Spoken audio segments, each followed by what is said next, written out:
आत्मा। बचपन से शहर में रहने वाला मनोज इस साल होली की छुट्टियों में अपने गांव दुर्गापुर वापस आता है, जहां उसे देख पूरा गांव खुशी से झूम उठता है।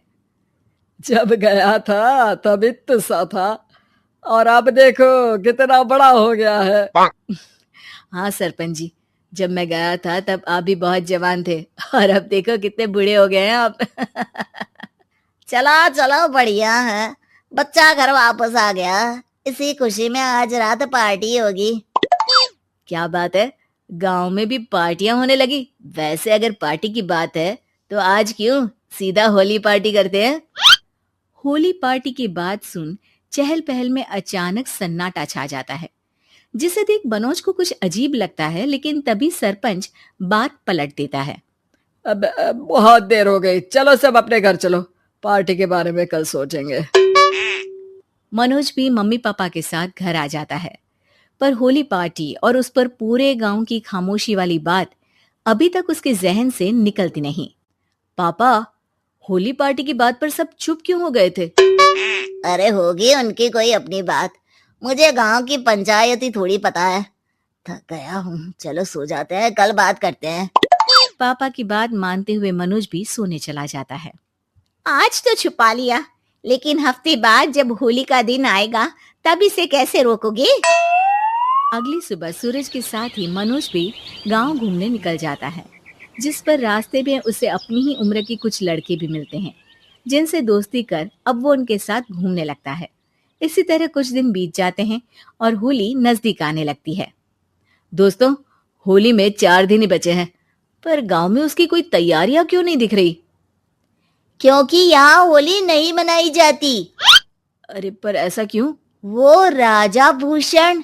अरे तुम 4 दिन के लिए आए हो, क्या इतना सोच रहे हो? चलो कुछ खाने चलते हैं। इसी के साथ एक बार फिर होली की बात को टलते हुए देख मनोज को शक होने लगता है। वो घर पहुंचते ही इंटरनेट पर अपने गांव और राजा भूषण के बारे में जानकारी निकालने लगता है। क्या? मुझे आज तक ये नहीं पता था। ऐसा कैसे? किसी ने मुझे कुछ बताया क्यों नहीं? सारी जानकारी लेने के बाद मनोज गांव वालों या अपने मम्मी पापा से कुछ पूछे बिना खुद ही उसकी सच्चाई के बारे में छानबीन करने लगता है, जिसके चलते वो राजा भूषण की हवेली में पहुंचता है। वाह, क्या हवेली है यार। पर क्या यहाँ सच में कोई भूत है? हेलो भूत जी, कोई है क्या? हम इस साल गांव में होली सेलिब्रेट कर रहे हैं, क्या आप उस पर थोड़ा इंटरव्यू देंगे? मनोज के ऐसा बोलते ही गांव में तूफान उठ जाता है और हवेली में रखी सारी चीजें हिलने लगती है।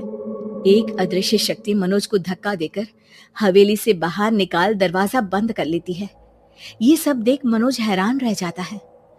क्या अभी मुझे हवा ने धक्का देकर बाहर निकाल दिया? मेरे होते हुए इस गांव में कभी होली नहीं मन सकती, इसलिए दोबारा ऐसी कोशिश भी मत करना, अंजाम बुरा होगा। आवाज सुन मनोज हैरानी से इधर उधर देखने लगता है, पर उसे कोई दिखाई नहीं देता। वो गांव वापस आ जाता है, जहां तूफान की वजह से सब कुछ तहस महस हो चुका होता है। आखिर ये तूफान आया कैसे? ना ऐसा कोई मौसम था और ना ही हमने होली का त्योहार मनाने की बात की थी।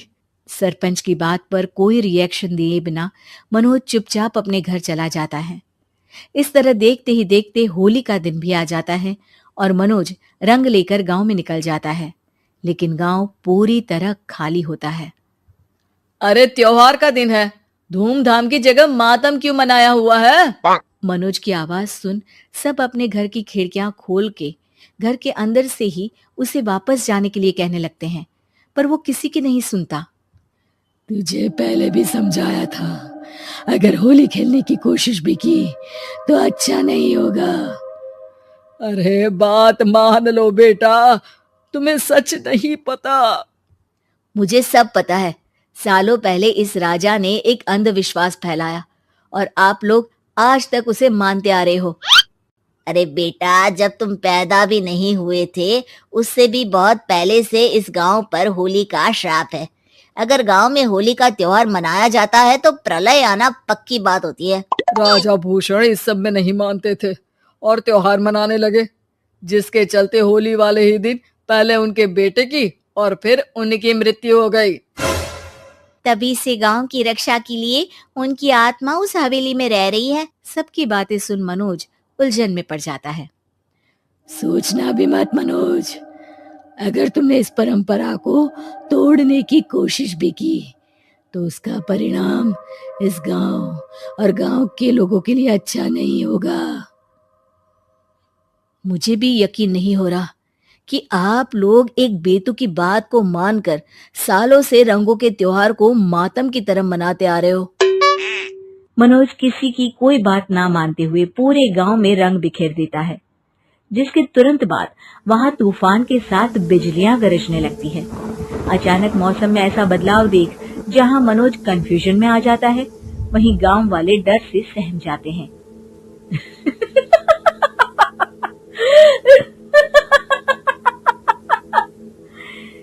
इस लड़के ने हमारे जैसे सिर्फ अपने स्वार्थ के लिए नहीं बल्कि पूरे गांव की खुशियों के लिए यहाँ होली मनाई है, जिस वजह से अब इस गांव पर होली का श्राप टूटता है।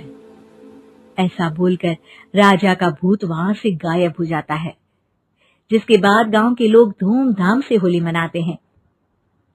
खुशियों के रंग गांव में बिखरे ही होते हैं कि अगली सुबह अचानक मनोज कहीं गायब हो जाता है और एक बार फिर गांव में होली का नया राज शुरू हो जाता है।